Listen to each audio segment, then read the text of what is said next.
As Attorney General, I'm responsible for advising heads of departments, all ministries and agencies of government. If matters are referred to our office, we are responsible to give legal advice. The government, the Crown and the government is sued through the Attorney General, and the Attorney General also sues on behalf of the Crown and on the government. We also, in the Office of the Attorney General, as Attorney General, I have the responsibility of superintending the legislative agenda of the state, of the government, and so laws are drafted and vetted and superintended by me, and I have the responsibility of ushering them through Parliament and into law. The office gives broad advice, consultation, on all matters according to the government. We do contracts, we vet contracts, and so forth. So it's a very broad remit and one that has a significant responsibility to ensure that the office stays within the constitutional remit that we have.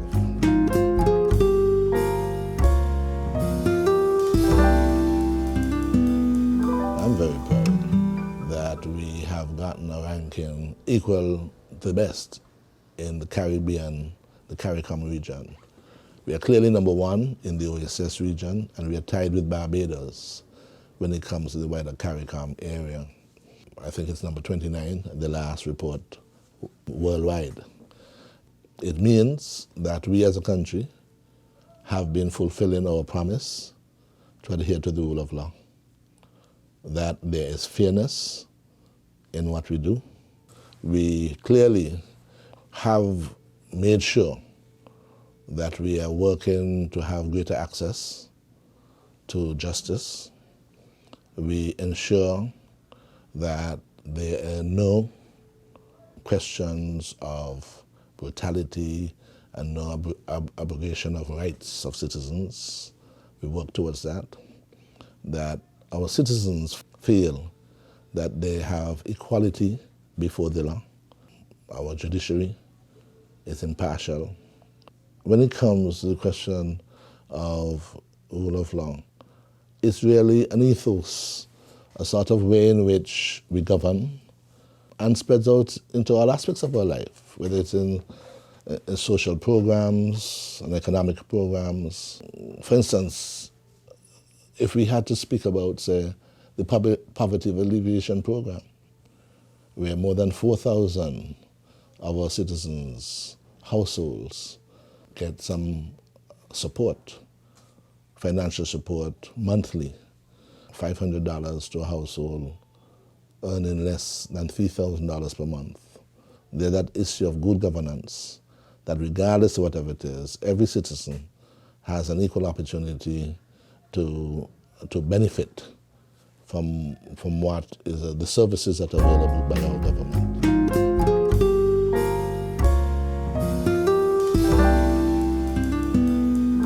We move very aggressively to establish a second High Court chamber in which we prepared it for state-of-the-art modern technology, where you should be able to have access to the networks, where you should be able to communicate efficiently and effectively using digital technology. So this was a major advance in our that we believe, that reduced the length of time that one got to court, that if you had a dispute, you were able to settle it in a fair way, in a quick way. And we have moved forward aggressively to introduce the question of mediation, court-connected mediation, that when people have matters before the civil court, that they now have the opportunity to settle these matters before a trial by having court-connected and court-trained mediators to help them to resolve their difficulties. In so doing, we of course have determined to establish a mediation center at the Sir Lee Llewellyn Moore Judicial and Legal Complex, where the current High Court is and the two High Court chambers. That complex has two Magistrates Court chambers, and so we determined that we'll build an annex to that, a modern annex that will be fully digitally equipped.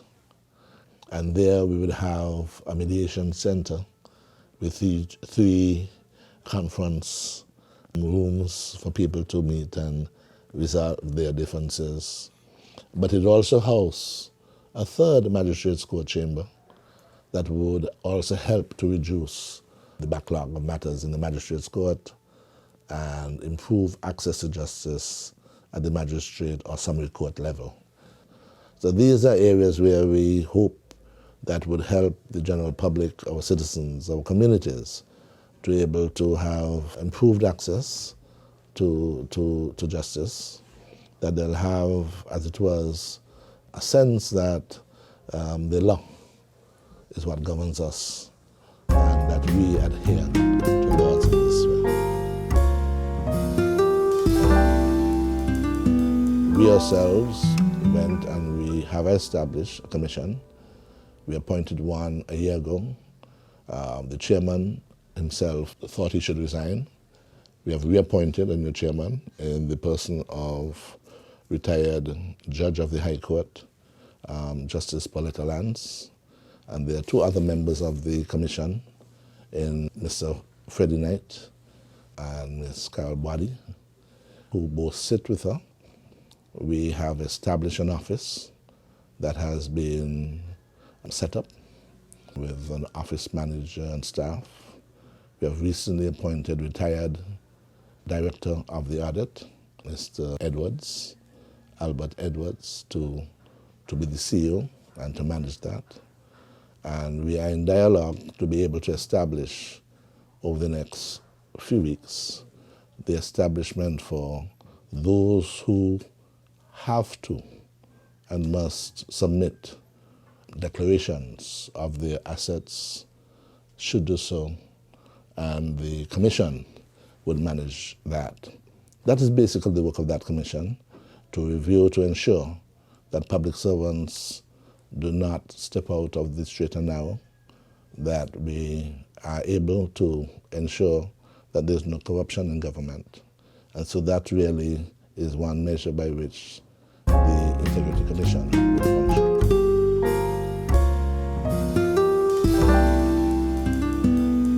One area that we take very seriously, for instance, as I mentioned earlier, was one of procurement of goods and services. So that, for instance, if you look at how tenders have been granted to the establishment of the road network, where in front of many, we open tenders to do roadworks, and local contractors and others can apply for and get work to help develop our public infrastructure. It is one of the means that we are very strong on to ensure that we do that. As we move forward, for instance, to the construction of our brand new state-of-the-art Basse High School at Ponds, that is going to be one of the hallmarks of that program, where there would be a lot of tenders available to locals to be able to participate, whether it's going to be doing steel bending, whether it's going to be doing landscaping, construction, various aspects of it. So the process of being able to be more open, having that pillar, as you say, of good governance within the rule of law, is areas that we are very keen and very, very much committed to be able to adhere to ensure that our people, all our citizens, can live in a society that is transparent, that is, people have equal access to opportunities, and that there's, as much as possible, a level playing field for us to feel good, to have that St. Kitts becomes one of the best managed states anywhere in the world.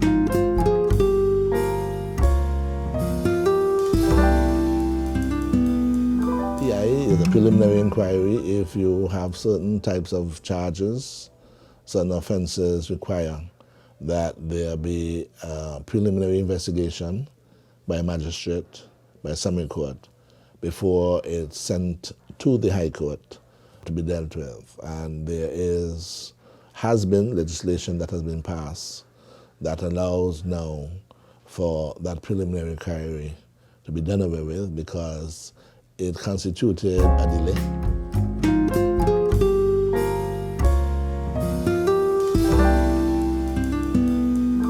I should also add, when it comes to questions of assisting our citizens to have better access, is to ensure that those who cannot afford always to go to court now have an opportunity, a better opportunity, through our legal aid and advice center that's currently situated on West Independence Square.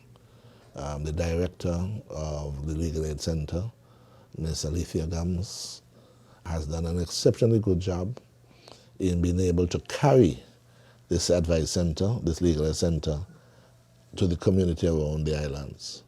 And so there are schedules to appear in different communities, Keon, Sandy Point, St. Paul's, where they go out to the communities and they're able to offer individuals who have lesser means. They may have to go through a means test where you can assist them with landlord and tenant matters, child maintenance matters. They're doing a lot of estate planning now, so that when people are going to pass away, that their estates are properly managed and can pass on to their heirs, to their descendants properly.